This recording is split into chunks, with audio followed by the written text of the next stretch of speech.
I'm James Melton. This is my wife, Melinda. We have always been from Batesville here, and she's actually from Southside. My story is kind of strange in that most people would say that I would never get COVID because he's a germaphobe. I've been a germaphobic a long time. I've been using hand sanitizer when it wasn't cool to use it. We were staying away from everybody just like we were supposed to. And one day in August, I ran into a guy, and I let my guard down. I didn't have my mask on, and he didn't have a mask. Talking to him close, just like we are here. And he had a cough. And then the next morning he texted me and he said, I'm running a high fever, I'm going to go get tested. And he got tested and he tested positive. And I immediately left work and went home and quarantined to my bedroom. And then in 3 or 4 days I started getting symptoms myself. And I went and got tested and I tested positive. He tested positive on Monday, the 24th of August. And like you said, 25th, 26th, 27th, he did pretty good. And then by Saturday, he couldn't hardly move. He was tired.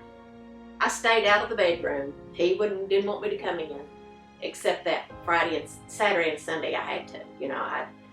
He couldn't move. All he could do was put his finger up for me to check his oxygen. Finally, that Monday morning, when I just couldn't even open my eyes, she said, you gotta go to the emergency room. And he barely made it to the car. So she pulled up to the door, and somehow I got in there, and I remember riding all the way to White River Med Center emergency room. I didn't even have my eyes open. They came out and got me and took me in and just started running tests on me and x-rays. And then they moved me to the COVID room, not the intensive care, but just the COVID room. And it never got it wasn't getting any better the next day or two. His oxygen had got in the 70s then. And I was pretty much spiraling back down. They got me in intensive care then, and I didn't know what my fate was going to be then. It just really sounded bad. And I had a talk with the Lord and said, you may take me out of here today, but I want to see you tonight. And but I also said, if I'm going to stay here, you're going to have to help me. And he did. After that, it just became a day-by-day deal.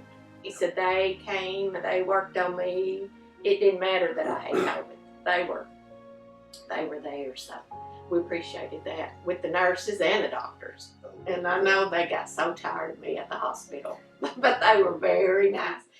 It didn't matter if it's 2 o'clock in the morning or 2 o'clock in the afternoon. They were so friendly and I just told them, I said, don't sugarcoat anything. I want to know, And then, of course, it wouldn't be long, I'd get a text from her that put me up in shape, that I had to get better. I tried to be a cheerleader to them sometimes. I told them what superstar I thought they were. They are those frontline nurses and doctors like that. They're risking their life to take care of you. They are. And you have to go into that with a very good, positive attitude. They told me several times that his attitude was very good. He never wanted to come home because he knew he was where he needed to be. And as soon as word got out that the shape I was in, my phone just started dinging, and all these people were praying for you. All the way from Missouri to all the local churches here, and people and friends, and it was just quite an experience. When she picked me up was probably one of the best days of my life. I remember getting in the car and just beating on the dashboard that I beat it. And you start thinking about the little things, and she said, where do you want to go? And I said, the river. I just had to see the river,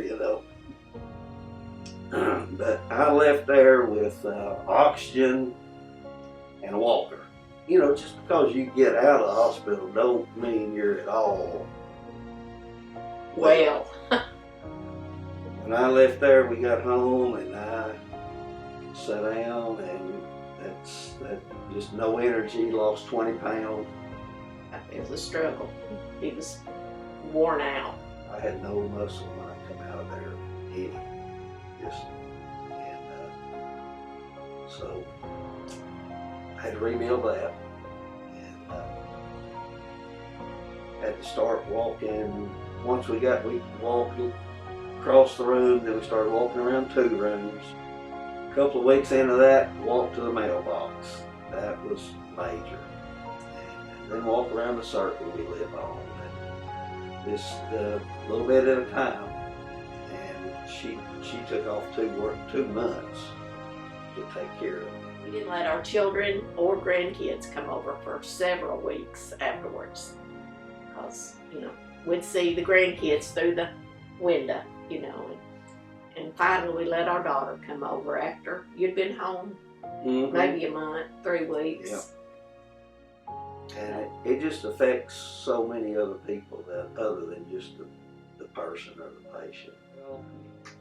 Now, when I hear of somebody getting it, and especially going into the hospital, I can sympathize with them, and more importantly, sympathize for their family, because I know what she went through, and my dad.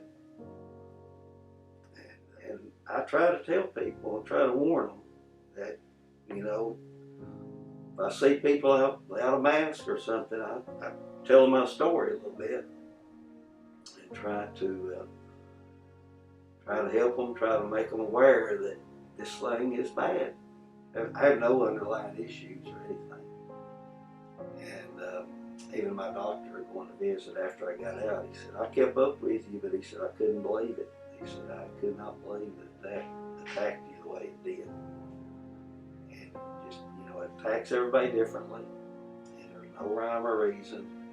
You just have to keep your guard up. And you just need a real strong family base, and a lot of friends and a lot of people praying for you. And that helps. I had people there at the hospital. They would come to my intensive care door. They couldn't come in, but they'd give me a thumbs up every day, or they's praying for me or something. And I appreciate them so much. I'd like to see some of them. I don't know. The one that was, that talked to me right at first, on her hands and knees begging me to work and try. I'd love to see her. I'd love to thank her. And I had 2 or 3 others that I'd love to see. I'm a miracle, I really think.